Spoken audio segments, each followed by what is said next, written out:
को सादर नमस्ते। ओम टेम्पल की कमेटी में ये डिसाइड किया गया था कि महीने में एक दिन शाम को प्रवचन की श्रृंखला शुरू की जाए। तो आचार्य जी से मैंने रिक्वेस्ट किया और उन्होंने कहा कि मैं कुछ प्रवचन कर दूंगा। महाभारत पे हमने सीरीज शुरू की है। So let's welcome doctor Balveer Acharya ji. He is right now with us, connected from Haryana, Rohtak Haryana. Welcome Acharya ji. और आपका जो टॉपिक है महाभारत के अनुसार सुख और दुख की विवेचना। हाँ, आपका स्वागत। सभी को नमस्ते। सबसे पहले परमपिता प्रभु से प्रार्थना करते हैं। जब हम प्रभु से प्रार्थना करते हैं, ओम का उच्चारण करते हैं, तो हमारी नेगेटिविटी दूर हो जाती है और सुखों का आधान होता है। तो हम 3 बार ओंकार ध्वनि का उच्चारण करेंगे और फिर हम प्रारंभ करेंगे।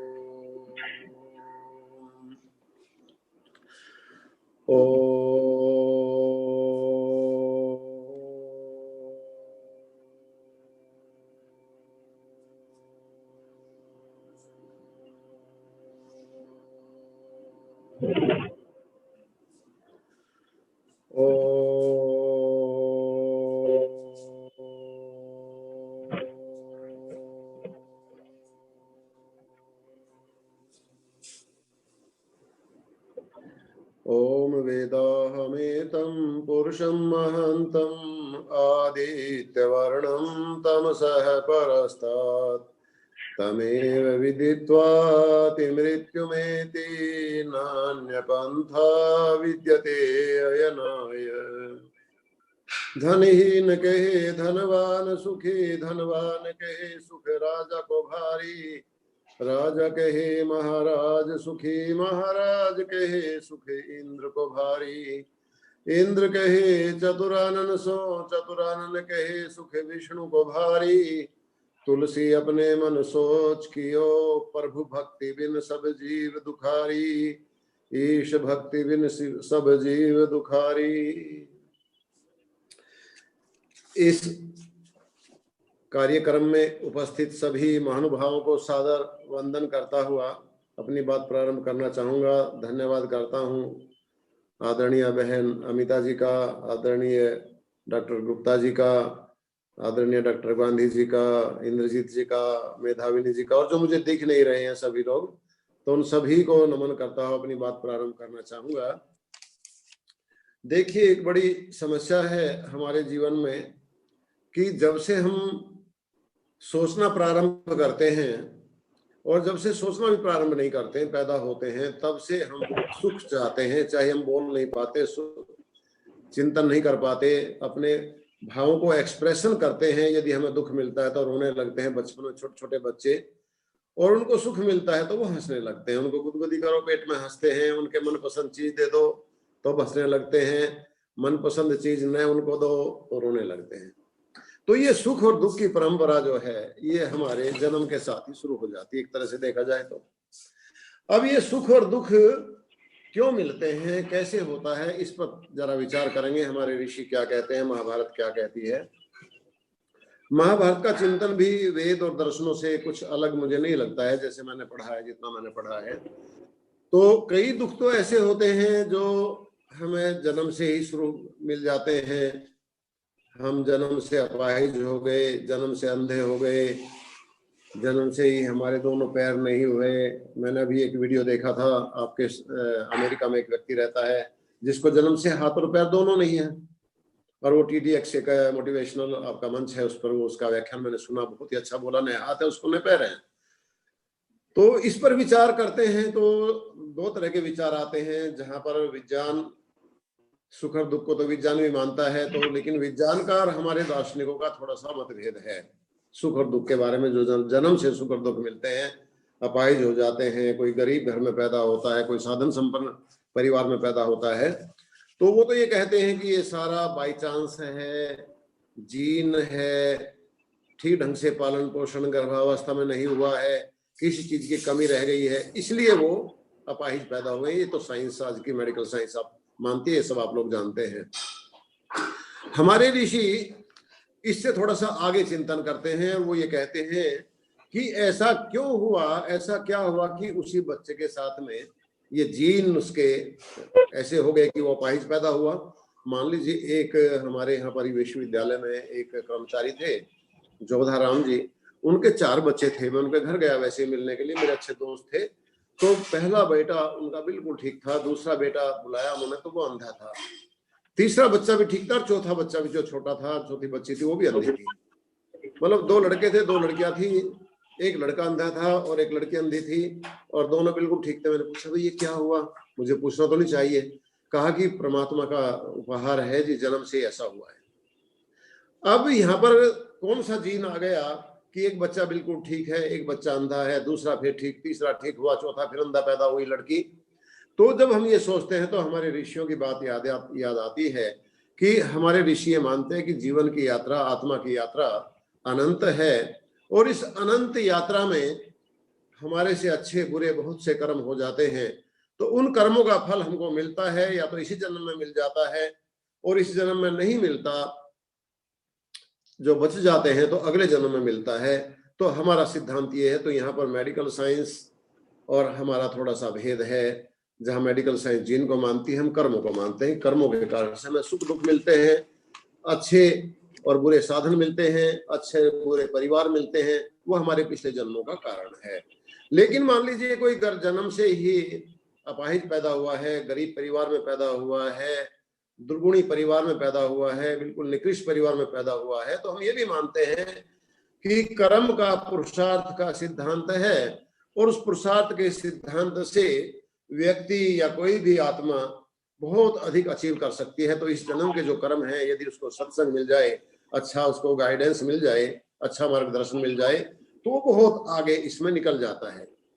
अब जो हमारे मतलब ऋषियों ने जो चिंतन किया दुखों के विषय में, तो उन्होंने दुखों को 3 विषय में बांट दिया। जैसे मैंने आपको पहले बताया था कि कुछ दुख होते हैं जो हमें दूसरे प्राणियों से मिलते हैं, कुछ दुख होते हैं जो हमें नेचुरल जो क्लाइमेटी होती है, प्रकृति की, भूकंप आ गया, अतिवृष्टि हो गई, अनावृष्टि हो गई, उससे मिल जाते हैं।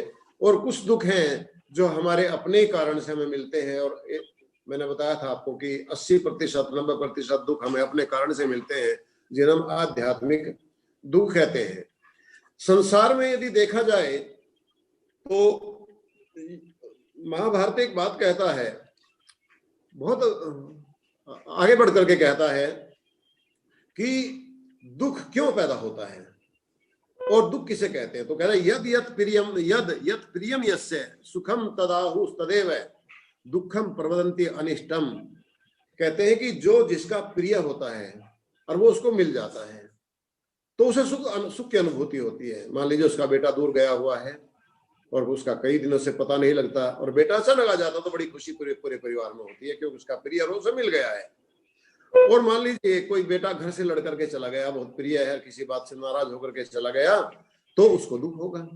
तो जो उसका प्रिय है उसे मिल जाता है तो दुख है, सुख है, और वही जब दूर चला जाता है, वियोग हो जाता है, तो उसको दुख होता है।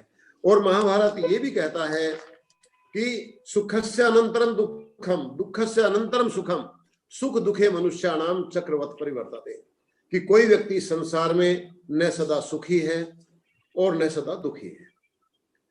मेरा तो अपना अनुभव यह है कि हमको 80% सुख मिलते हैं और दुख हमें 10-20% मिलते हैं हमारे दुष्कर्मों के कारण से। क्योंकि हमने बहुत अच्छे कर्म किए थे तो हम मनुष्य बन गए, यदि अच्छे कर्म नहीं होते तो हम फिर पशु बनते, पक्षी बनते, किसी दूसरी योनि में चले जाते। और जब अच्छे कर्म किए, मनुष्य बने, तो हमने कोई अच्छे कर्म किया तो हमें सुख भी ज्यादा मिलेगा। और आप देखेंगे कि आपकी जिंदगी में सुख के साधन ज्यादा है, सुख की स्थिति ज्यादा है, लेकिन हम उन सुखों को और बढ़ाने में लगे रहते हैं। जब कोई छोटा सा भी दुख आ जाता है उसका चिंतन निरंतर करते रहते हैं, निरंतर करते रहते हैं, और हमें लगता है कि हमारा जीवन बहुत दुखमय है। और कई व्यक्ति तो धैर्य खो देते हैं और दुख के कारण से वो अपना बहुत बड़ा नुकसान कर जाते हैं, कई बार आत्महत्या कर लेते हैं दुखों के कारण से, डिप्रेशन में चले जाते हैं। लगता है कि इस व्यक्ति के पास में दुखी दुख है। व्यक्ति भी सोचता है कि न उसको नींद आती है, न उसको भूख लगती है, न प्यास लगती है, कि मैं बहुत दुखी हूं, मेरे से ज्यादा दुखी कोई नहीं है। लेकिन यदि वो विचार करे कि भाई दुख किस चीज का है, दुख तो कोई ऐसा है नहीं, छोटी मोटी कोई घटनाएं घटती हैं। महाभारतकार ये भी कहता है कि जब किसी का संयोग होता तो वियोग निश्चित है, निश्चित रूप से वियोग होगा संयोग के साथ साथ में। तो महाभारतकार तो यही कहता है कि भाई ये परिवर्तित होते रहते हैं। और दूसरी बात वो कहता है कि परित्यजति यो दुखम सुखम वा भयम न रहे अभ्येति ब्रह्म सोत्यंतम न सोचंती पंडिता। कि यदि हम, ये महाभारत के शांति पर्व के मैं श्लोक बोल रहा हूं आपके सामने, शांति पर्व 205 का 7वां श्लोक है कि परित्यजति यो दुखम, कहते जो दुख से भी परे हो जाता है, अपने विचार करके चिंतन करके ये सोच लेता है कि भाई ये दुख तो आएगा। मेरा परिवार में जन्म हुआ है, 10 लोगों का परिवार है, कुछ उसमें 70 साल के हैं, कुछ 60 साल के हैं, कुछ 50 साल के हैं, उस परिवार में कुछ बच्चे हैं और मैं अब जवान हो गया हूं। तो भाई जो 70 साल के हैं वो तो एक दिन अचानक कहीं ना कहीं अपनी परमात्मा की व्यवस्था से अपने शरीर को छोड़ करके जाएंगे ही जाएंगे। और ये भी नहीं कह सकते कि छोटे नहीं जाएंगे, कई बार बड़े जीवित रहते हैं और छोटे चले जाते हैं परमात्मा की व्यवस्था से। हमारे यहाँ पर एक डॉक्टर धवन थे, मेडिकल एमडी थे, बहुत ही अच्छे डॉक्टर थे। उनका 20 साल का भांजा था, डॉक्टर ही बन रहा था वो भी, और सोता सोता ही उसको चला गया। ये भी नहीं पता लगा कि कैसे उसकी डेथ हुई है, बस यही कहा कि शायद हार्ट फेल हो गया सोते सोते। तो जब व्यक्ति को ये पहले से ही विचार करना चाहिए कि जब संयोग है तो वियोग भी है, वियोग किसी का भी हो सकता है, तो उसमें दुखी नहीं होना है। परमात्मा की व्यवस्था को जब हम स्वीकार कर लेंगे तो फिर हमको दुख भी नहीं होगा, और जो सुख आया है वो सदा नहीं रहेगा, सुख भी एक दिन जाएगा। तो जो व्यक्ति इस प्रकार का चिंतन कर लेता है तो कहता है कि वही पंडित है, वही विचारशील है, वही बुद्धिमान है। महाभारतकार ये कहता है न सोचंती पंडिता। और वो क्या करता है कि जो ऐसा व्यक्ति हो जाता है चिंतन करते करते कि जिसको वास्तविक चिंतन कर लेता है भाई संयोग है तो वियोग भी होगा, सुख है तो दुख भी होगा, इन दोनों से अलग रह करके जो अपने कर्मों को परमात्मा के समर्पित करके करता है, परमात्मा के अधीन हो जाता है, कहते हैं कि वो मोक्ष को प्राप्त कर लेता है। ये महाभारत के शांति पर्व में कहा गया है। और महाभारत के सांख्य दर्शन का एक सिद्धांत है कि भाई दुखी दुख मिलता है संसार में। दर्शनों का तो यही है कि विवेकी पुरुष के लिए सर्वमेव दुखम विवेकिनः है। जो विचारशील व्यक्ति है वो इस संसार में सुख को भी दुख ही मानते हैं। और ये कहा योग दर्शन में तो कि परिणाम ताप संस्कार दुखे गुण वृत्ति विरोधाच दुखम एव सर्वम विवेकिनः। यही महाभारतकार कह रहा है, महाभारत भी इसी बात को कह रहा है कि परिणाम दुख, ताप दुख, संस्कार दुख और गुण वृत्ति का विरोध दुख, यदि विचार करेंगे व्यक्ति, जैसे मान लीजिए आज हमें कोई सुख मिल रहा है, मान लीजिए हमने बहुत अच्छा खाना खाया, हमारे मनपसंद खाना मिला, भूख लगी हुई है, जठराग्नि तेज है और मनपसंद खाना घर में परोस दिया गया है, तो हमें सुख मिलेगा। लेकिन एक स्थिति ऐसी भी आएगी कि वही खाना यदि हमने ओवर ईटिंग कर लिया स्वाद की वजह से, जीभ के स्वाद की वजह से, तो हमारे पेट दर्द का कारण बन जाएगा। आधे घंटे के बाद भी हमको दुख देने लगेगा। तो ये कह रहे हैं कि ये परिणाम में दुख। ऐसे ही महर्षि पतंजलि ये कहते हैं कि परिणाम को यदि देखोगे आप, जितने भी सुख हैं उनका परिणाम अंत में जाकर के दुख मिलता है। क्यों मिलता है? मान लीजिए आज आपने सुख भोगा, सुख भोगते भोगते उसका संस्कार पड़ा, फिर उस सुख को भोगोगे, फिर और भोगोगे, फिर और भोगोगे, और अंत में जाके इंद्रियां क्षीण हो जाएंगी और वो सुख जो है वो दुख का कारण बन जाएगा। जैसे कई बच्चों को मिष्ठान बड़ा प्रिय होता है, मिठाई बहुत अच्छी खाते हैं, लेकिन एक स्थिति ये आती है, डॉक्टर ये कहता है कि नहीं अब आपको मीठा बिल्कुल नहीं खाना है क्योंकि आपका शुगर लेवल हाई हो गया है, तो मीठा छोड़ना ही पड़ेगा। अब जब मीठा छोड़ना पड़ेगा तो कष्ट होगा। तो ये परिणाम दुख है। ऐसे ही ताप दुख है, संस्कार दुख है, उनकी व्याख्या मैं नहीं करूंगा क्योंकि मेरा उद्देश्य योग दर्शन नहीं है। तो ये इस प्रकार के दुख जो है, और कहा कि सर्वमेव दुखम विवेकिनः। महाभारत में फिर आगे ये कहा है कि शारीरिक मानसिक दुखई सुखेश्चाप्य असुखोदयी लोक सृष्टम पर पश्यंतो न मुह्यंती विचक्षणा। कहते हैं इस संसार में दो प्रकार के दुख महाभारतकार ने कहा है। कुछ दुख तो होते हैं शारीरिक दुख, भाई शरीर में चोट लग गई, शरीर में कुछ कमी आ गई, शरीर में कहीं दर्द पैदा हो गया, तो कुछ तो दुख है शारीरिक और कुछ दुख है मानसिक दुख है। चिंता हो गई, व्यक्ति सोच रहा है, बैठा बैठा शोक कर रहा है बिना किसी कारण के, तो ये मानसिक दुख है। कहते हैं हमें जो सुख मिलता है, कहते हैं उसका परिणाम भी अंत में दुख ही मिलता है। यही महाभारतकार कह रहा है, जो योग दर्शन कह रहा है कि जो हम शारीरिक और मानसिक सुख भोगते हैं वो सुख भी अंत में दुख में परिवर्तित हो जाते हैं। तो बुद्धिमान व्यक्तियों को इन दोनों पर विचार करना चाहिए और वो इनके मुंह में नहीं पड़ना चाहिए, सुख और दुख का। और दुख का कारण महाभारत ने बताया है कि ते हलाद परिताप फलाह पुण्य अपुण्य हेतव है। कहते हैं कि जो सुख और दुख हमें मिलते हैं, जैसा मैंने बताया था कि हम सुख और दुख को हम पिछले जन्मों के पाप और पुण्य का फल मानते हैं। और योग दर्शन में बिल्कुल साफ साफ लिखा है, महर्षि दयानंद ने भी यही लिखा है सत्यार्थ प्रकाश में, कि जो हमें जितना जितना हमें सुख मिलता है वो हमारे पुण्यों का परिणाम है, और जितना जितना हमें दुख मिलता है वो हमारे पाप कर्मों का परिणाम होता है। जब हमने कोई गलत काम किया है, मान लीजिए हमने गलत भोजन कर लिया, स्वाद की वशीभूत होकर के आप बीमार हो गए तो शारीरिक दुख मिला। मान लिया हमने अभिमान के वशीभूत होकर के किसी का अपमान कर दिया, अब उसने हमारा अपमान कर दिया, अब हम दुखी हो रहे कि भी उसने मुझे मेरा अपमान क्यों किया। तो ये हमारे पाप कर्म थे, हमने किए थे, उसका परिणाम मिला। चाहे हमने शारीरिक पाप कर्म किए हो, चाहे मानसिक वाचिक पाप कर्म किए हो, मानसिक पाप कर्म किए हो। अब हम यदि बैठ करके किसी के मन में बुरी दुर्भावना करते रहेंगे, बैठे बैठे नेगेटिव सोचते रहेंगे कि वो व्यक्ति ऐसा है, उसने मेरा ऐसा नुकसान कर दिया, ऐसी हानि कर दी, मैं उसका बदला लूंगा, उसको सबक सिखाऊंगा, तो हम ये मानसिक पाप कर रहे हैं। और थोड़ी देर में हम जो है एंजाइटी के शिकार हो जाएंगे, क्रोध के शिकार हो जाएंगे, हम सो नहीं पाएंगे, नींद नहीं आ पाएगी, ब्लड प्रेशर हो जाएगा। तो इस प्रकार के जो दुख हैं ये हमारे, तो ये हमारे पाप और पुण्य का परिणाम होता है, हमारे कर्मों का परिणाम होता है। पाप क्या है? पाप वही है जो हम व्यवहार दूसरों के साथ नहीं चाहते और अपने साथ चाहते हैं तो पाप हो जाता है। मतलब अपने साथ जो व्यवहार नहीं चाहते दूसरों के साथ कर देते हैं। वैसी गलत काम हम तो नहीं चाहते हमारा कोई अपमान करे, लेकिन हम बैठे बैठे दूसरों का अपमान करते रहते हैं, दूसरों की बुराई करते रहते हैं। तो इस प्रकार के पाप ही कर रहे हैं हम, वाणी से, मन से, शरीर से, तो इनका फल हमें मिलता है। तो यही महाभारतकार कह रहा, दे हलाद परिताप फल, हलाद माने सुख और परिताप माने दुख।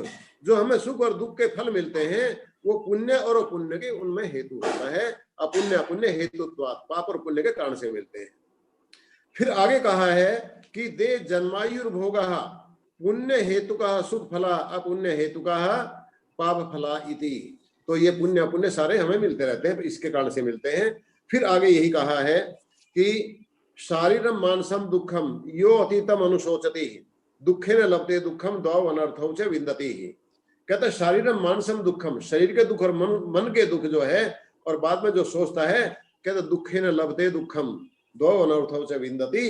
कहता है शरीर के दुख और मन के दुख, जब व्यक्ति उनको बार बार चिंतन करता है कि मुझे पिछली बार मेरा एक्सीडेंट हो गया था, मेरी कार टूट गई थी, मेरा हाथ भी टूट गया था, मुझे इतना कष्ट हुआ था, वो बात जब भी याद आएगी तभी आपको दुख देगी।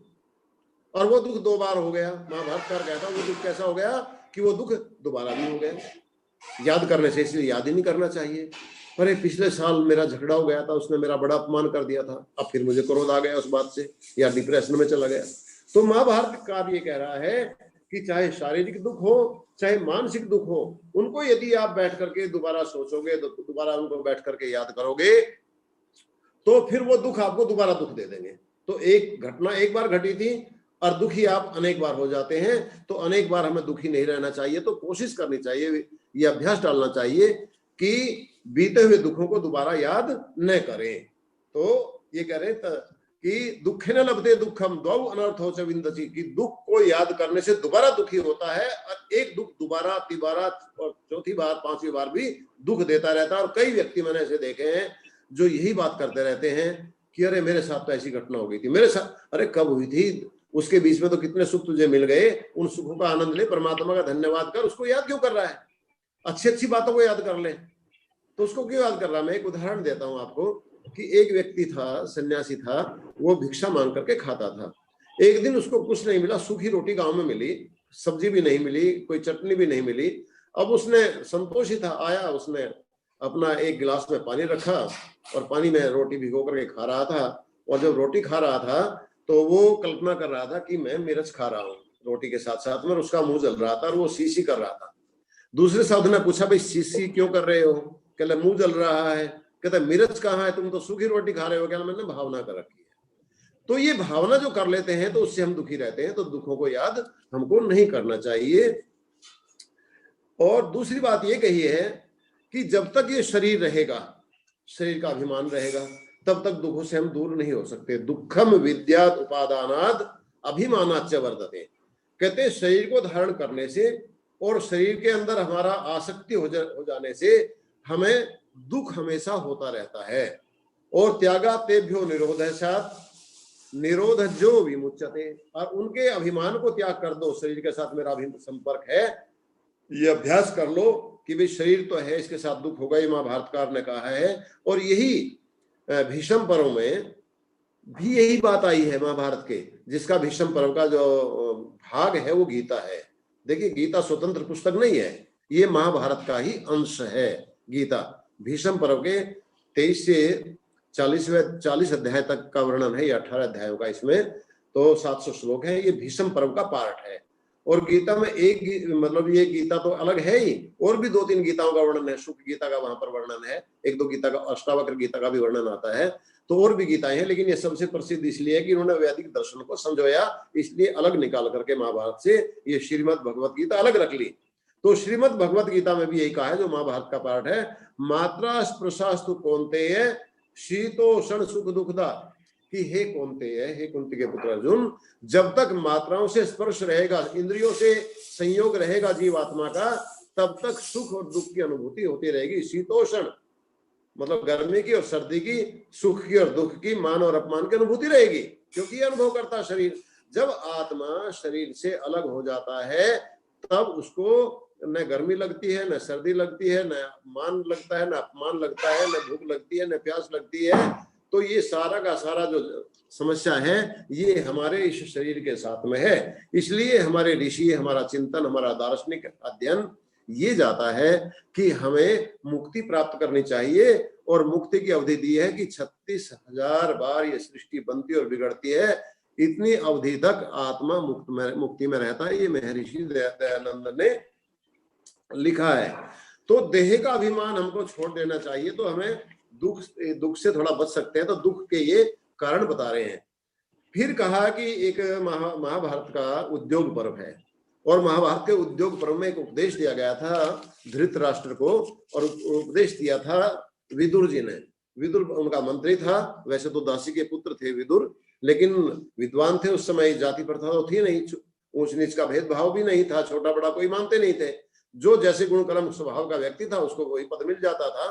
तो विदुर को मंत्री पद दिया गया था, जिसको आजकल हम प्राइम मिनिस्टर कहते हैं, मुख्य सलाहकार जिसको हम कह सकते हैं, क्योंकि उस समय वो तो जन्म से थे, मतलब कुल परंपरा से राजा थे, लेकिन मुख्य सलाहकार उनका विदुर था, जिसको मंत्री बनाया गया था। तो कहा, महाभारत में कहलवाया है व्यास ने विदुर जी के माध्यम से कि वे दुखी कौन है। कहते हैं ईर्षि घृणित व संतुष्ट है, ईर्षि घृणित व संतुष्ट है, क्रोधनो नित्य शंकित है, पर भाग्य उपजीवी षड एते दुख भागी ने। कहते हैं कि 6 व्यक्ति हमेशा दुखी रहेंगे।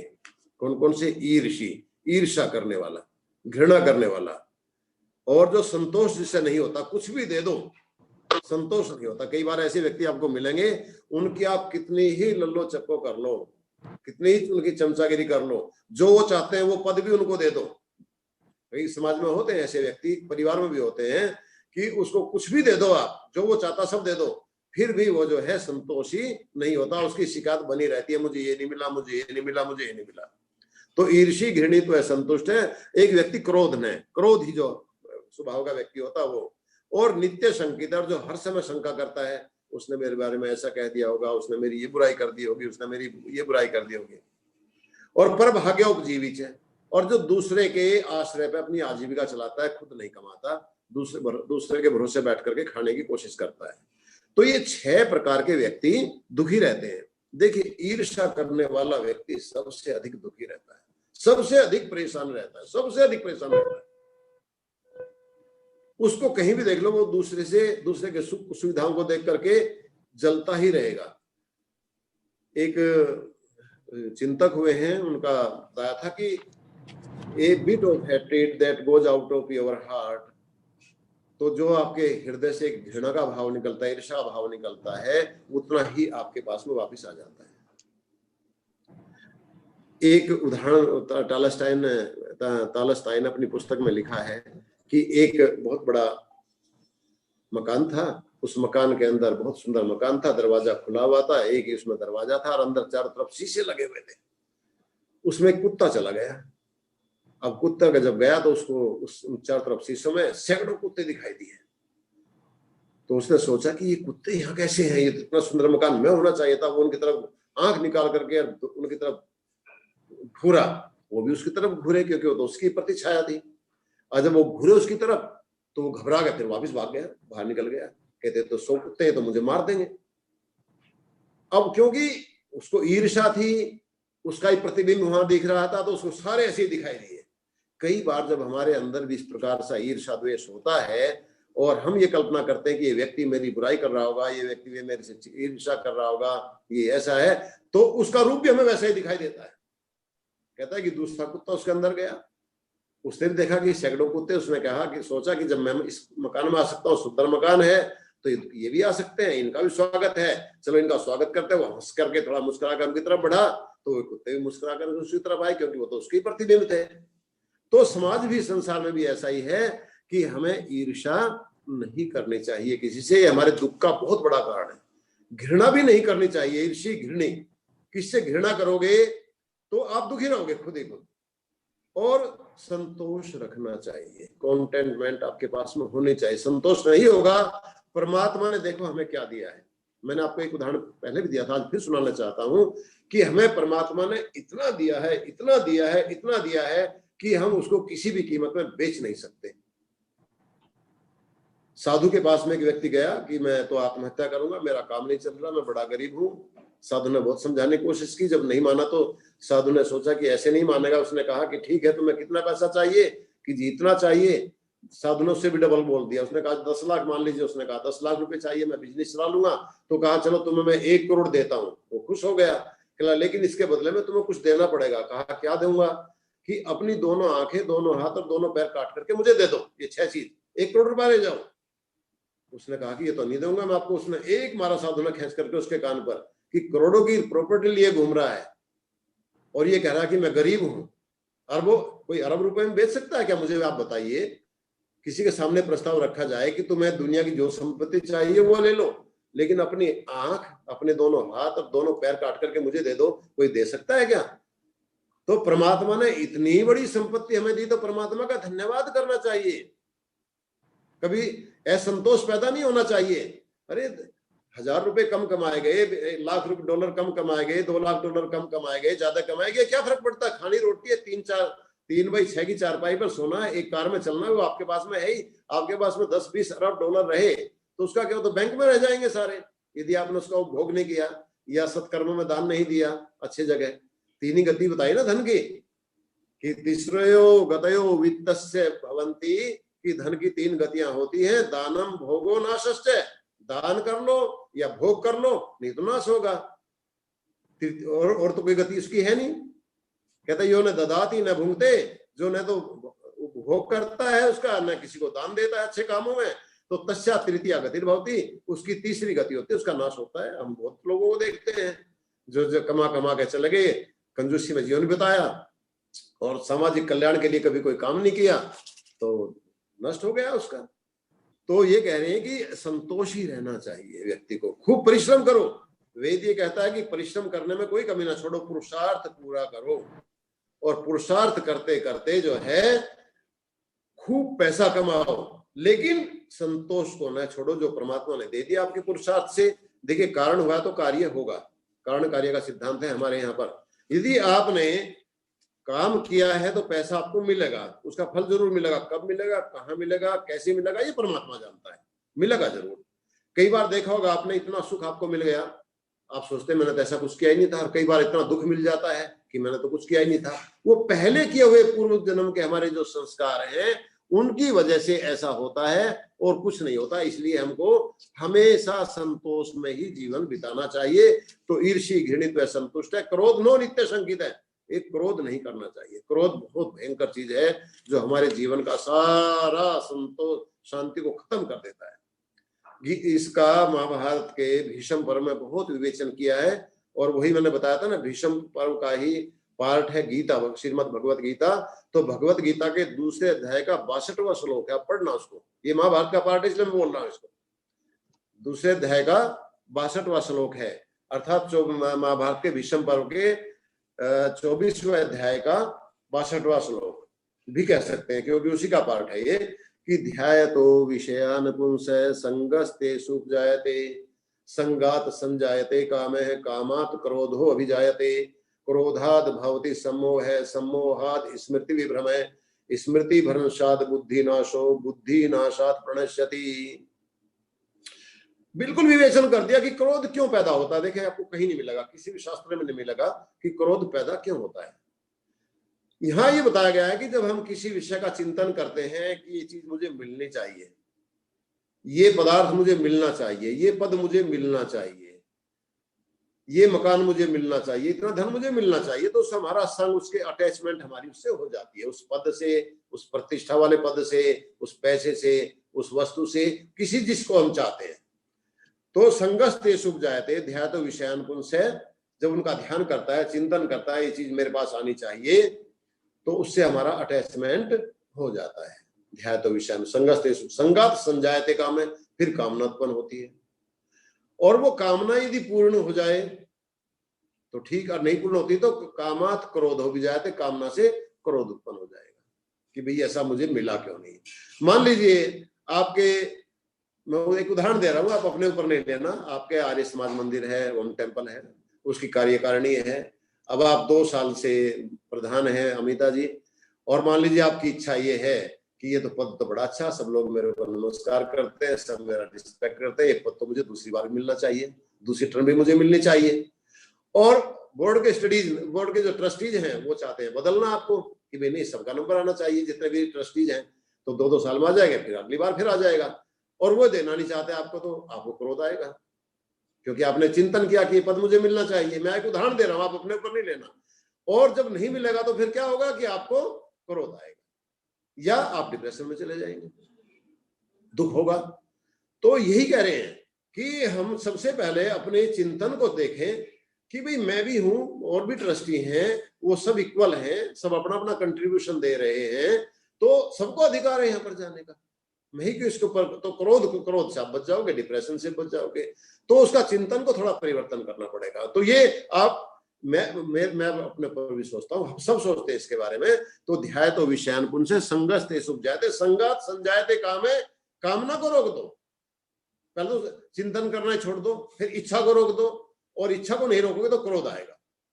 क्रोधात् भवति सम्मोहः, फिर हमारी बुद्धि में थोड़ा संशय पैदा हो जाएगा, सम्मोह हो जाएगा, और सम्मोह से फिर धीरे धीरे हम गिरते चले जाएंगे।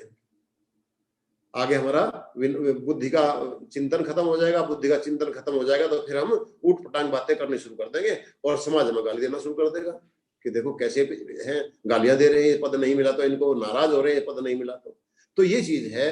तो ये क्रोध का बहुत साइंटिफिक विश्लेषण किया। इस श्लोक को दोबारा पढ़ना, आप गीता आपके पास में है घर पर, तो इस श्लोक का चिंतन करना।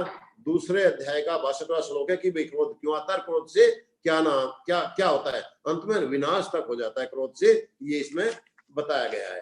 और क्रोध को, जो ये महाभारत का उद्योग पर्व है, इसमें प्रश्न आया था कि सबसे बड़ा शत्रु कौन है।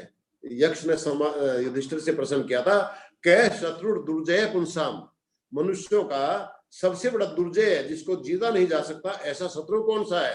तो युधिष्ठिर ने उत्तर दिया था कि क्रोध है दुर्जय शत्रु, क्रोध ऐसा है जो बहुत कठोर शत्रु है, जिसको जीत नहीं सकते। और किम्नु हित्वा न सोचती, कहते किसको छोड़ देने से व्यक्ति को दुख नहीं होता। तो उत्तर दिया था, क्रोधम हित्वा न सोचती, यदि क्रोध को व्यक्ति छोड़ दे तो उसको दुख नहीं होगा, बड़ी शांति मिलेगी। इसकी प्रैक्टिस करनी पड़ती है। यदि क्रोध छोड़ दे आदमी तो बहुत आनंद में रहता है। और क्रोधो दुख तरो निर्णाम, द्रोण पर्व में कहा गया है कि क्रोध मनुष्य का बहुत बड़ा शत्रु है, बहुत बड़ा दुख तर है, दुख कष्ट देने वाला है। तो ये मेरे ख्याल से आधा घंटा आपने मुझे दिया था, वो टाइम थोड़ा 5 मिनट ज्यादा हो गए हैं, तो मैं अपने वक्तव्य को यहीं विराम देता हूँ, क्योंकि और भी बहुत सी चीजें थी। दुख से छूटने का उपाय थोड़ा सा मैं आपको थोड़ा सा बताना चाहूंगा 1-2 मिनट में। कहते हैं कि दुख से छूटने का उपाय, सबसे अच्छा उपाय तो बताया है ईश्वर उपासना, कि जब हम ईश्वर की उपासना करते हैं तो हमारे दुख हमसे छूट जाते हैं। ईश्वर की ऐसी कृपा होती है। ओम का जप करो, गायत्री का जप करो। मैंने थोड़ी सी प्रैक्टिस इसमें की। मैं देखिए, मैं अपना आत्मश्लाघा नहीं करता, कुछ प्रैक्टिस मैंने कराई। मैं योग की क्लास जैसे विश्वविद्यालय में लेता हूँ, प्रोफेसर आते हैं 8-10, तो मैंने उनको यही कहा कि आप देखो, दुख हमारे जीवन में रहेंगे, लेकिन यदि आप ईश्वर की शरण में जाओगे तो 3 तत्व अनादि हैं, ईश्वर, जीव और प्रकृति। तीनों के 3 गुण हैं। ईश्वर के गुण हैं सत्य, चित और आनंद स्वरूप। आनंद है ईश्वर के पास में। हमारे 2 गुण हैं, हमारी सत्ता भी और हम चेतन भी हैं। प्रकृति का एक गुण है, उसकी सत्ता है। तो हमें चाहिए आनंद, आत्मा को आनंद चाहिए। आनंद है परमात्मा के पास में। परमात्मा की उपासना करोगे तो आनंद मिलेगा। परमात्मा की उपासना नहीं करोगे तो आनंद नहीं मिलेगा। साधन कितने भी आपके पास हो जाए, समृद्धि कितनी भी हो जाओ, लेकिन अल्टीमेट जो दुख है वो दुखों से आप दूर नहीं होंगे। तो ईश्वर भक्ति करोगे तो दुख निश्चित रूप से दूर होगा। और ये मैं प्रैक्टिस कराता हूं और उनको ये सचमुच अनुभूति होती है, और आप भी अनुभूति इसकी कर सकते हैं। लेकिन बात यह ना, आचार हीनम न पुनंति वेदा, कि आचरण नहीं करोगे तो वेद पवित्र नहीं करेंगे। जब सिद्धांत दिया है कि भाई ईश्वर की भक्ति करो, तो ईश्वर की भक्ति किससे होगी? ओम का जप करो बैठ करके, ध्यान उसी में लग जाएगा, या गायत्री का जप करो। तो आप देखेंगे कि जो दुख आए हैं वो सहन करने की शक्ति बढ़ जाएगी। और ऋषि दयानंद ये लिखते हैं, ये महाभारत में भी यही कहा है कि जब व्यक्ति एक घड़ी भर भी ईश्वर का ध्यान करता है बैठ करके तारों की छांव में, तो पहाड़ जैसे दुख से भी वो नहीं घबराता है। इतनी सहन शक्ति उसके पास परमात्मा दे देता है कि पहाड़ जैसा दुख भी कोई आ जाए तो भी व्यक्ति विचलित नहीं होगा। ये महर्षि दयानंद झूठ नहीं लिखते हैं, बिल्कुल ठीक लिखते हैं। तो आप यदि ईश्वर दुखों से दूर होना चाहते हैं तो ईश्वर की भक्ति करो। दुख रहेंगे, सर्दी है, सर्दी रहेगी, लेकिन आपने हीटिंग सिस्टम लगा लिया, आप बच गए। तो दुख तो रहेंगे। यदि आपने ईश्वर को अपना घर में स्थापित कर लिया, उसका हीटिंग सिस्टम लगा दिया ईश्वर का, तो वो दुख आपसे दूर रहेंगे, आप ईश्वर के प्रोटेक्शन में रहेंगे। Om Shanti. Thank you, Acharya ji. Everyone knows Acharya ji. He's second to none. He's in Rohtak right now and still very, very active. No more professor and head, but he's an internationally known speaker, researcher, thinker. So we thank him. Today he spoke on the unhappiness, Mahabharata का, योग दर्शन का सारा निचोड़, one of the best lectures ever. Thank you, Acharya ji. Now, please unmute yourself for the questions. Basically, what he says that avoid anger, jealousy, be satisfied with what you have, do your best in life, and be thankful to God at all times. उस परमात्मा को शरण में आओ. So please unmute yourself, and anybody who has any comments or questions, and how we are doing with this series and what topics you would like to hear and all of those things later on. But first the questions on the topic itself and comments. Unmute कर लें आप लोग.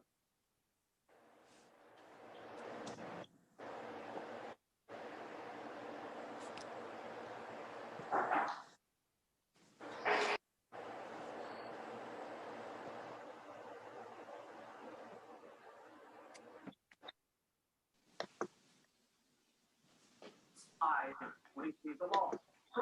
Okay. Romney lost to Obama in 2012. Trump. Total sham. 2016, primary season. Ted Cruz beats him in the Iowa caucus. What did he say? He loses, right? What does he say? Okay. No. Do you have any suggestions for any topics for future you would like to hear on Acharya ji or any other scholar?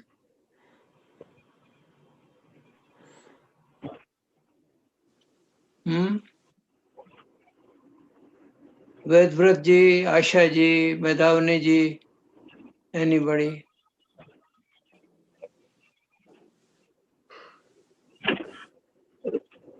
Anything in reference to health. That's my most favorite. That's it. Yeah, thank you. Thank you for your suggestion. So, अभी जो आचार्य जी ने बोला, I think, like if we to some extent detach and accept the way things they come in our life, maybe they come as you mature, as you get older and older. And those things makes you feel even if in your bad times that will go through easily. Because दुख तो आएगा ही, ऐसा तो कोई इंसान नहीं है कि जिसकी जिंदगी में दुख नहीं आएगा. सुख है तो दुख तो है. So how much we are attached with materialistic things or relations or whatever, except we expect too much, that creates a lot of unhappiness in our family. I mean, in our lives. So that's the way I feel. Like I try to practice acceptance, unconditional love, forgiveness in every day of my life. So that's what I do. Good, बहुत अच्छे. Very nice. Vedvrat ji, any? Namaste all. I know Dr. Balbir Acharya is a wonderful, wonderful, knowledgeable person. And I wish I understood more Hindi, that I could really follow, his lecture. But I know in as little that I can follow, I know it was a wonderful message. And I want to thank Dr. Balbir Acharya ji for, dedicating his time and his commitment to Om Temple. And we really, really treasure that. But at a personal level, my comprehension of all that he said, I know I can't follow that or whatever it is. But my understanding of basic Hindu philosophy, I know when he talked about Sukh and Dukh and whatever it is, at least I know that message is coming through to me. Oh, thank you. I think these were great comments by Vedvrat ji, and maybe we can request Acharya ji to make a one-page short summary of this write-up, and then we can send it, and then it would be nice. I will do. Okay. Any other? Medhavani, anything? जी मैं कुछ कहना चाहूंगा. आचार्य जी, आपका जो वक्तव्य था बहुत ही अच्छा लगा. बहुत बहुत धन्यवाद. मेरी आपसे एक प्रश्न है कि पिछली बार भी आपका मैंने वो वक्तव्य सुना था कि गीता में पहले कुछ श्लोक थे, फिर उसमें बहुत सारे और जोड़ दिए गए. तो क्या हमारे पास ओरिजिनल जो श्लोक थे, ओरिजिनल जो गीता का हिस्सा, वो मिल सकता है कहीं पर? जो कुछ किताबें मिलती है ना, उसमें ना किसी का कुछ इंटरप्रिटेशन होता है, पर पता नहीं कि वो ओरिजिनल गीता है कि उसमें और लोगों ने एडिशन कर दी है. ये डॉक्टर गुप्ता जी के पास में है एक 17 श्लोक की गीता, जिसको कि ये कहते हैं कि ये ओरिजिनल है, और ये इंडोनेशिया से साथ मिली थी और फिर यहाँ छपवाई थी. वो लाजपत राय जी हैं अग्रवाल, और वो काफी पब्लिकेशन करते हैं वैदिक साहित्य का. तो वो गीता के उन्होंने छपाई 17 श्लोक की गीता है, वो डॉक्टर रमेश गुप्ता जी के पास में दिखा रहे हैं आपको.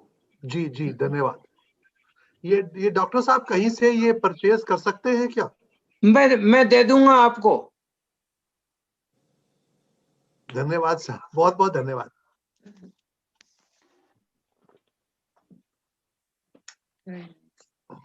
ठीक है. Thank you everyone. Thank you very much. Sorry, मैं before we finish, Mrs Gupta, आप भी तो शायद आचार्य जी को रिक्वेस्ट करेंगी कि वो कुछ और अगली बारी हम सबको बताएं. मैं भी आपके इस रिक्वेस्ट पे साथ देता हूं. आचार्य जी, हमको आपका ये उपदेश बहुत अच्छा लगा. आपने थोड़े समय में सब चीजों का निचोड़ बना के बता दिया हमको. कृपया करके और ऐसी बातें, अच्छी बातें हम सबको बताते रहिएगा सर, अगर आपके पास समय हो तो. बिल्कुल, धन्यवाद जी। मेरा सौभाग्य है, मुझे आपसे जुड़ने का अवसर मिलता है। आचार्य जी के पास समय है भी और नहीं भी।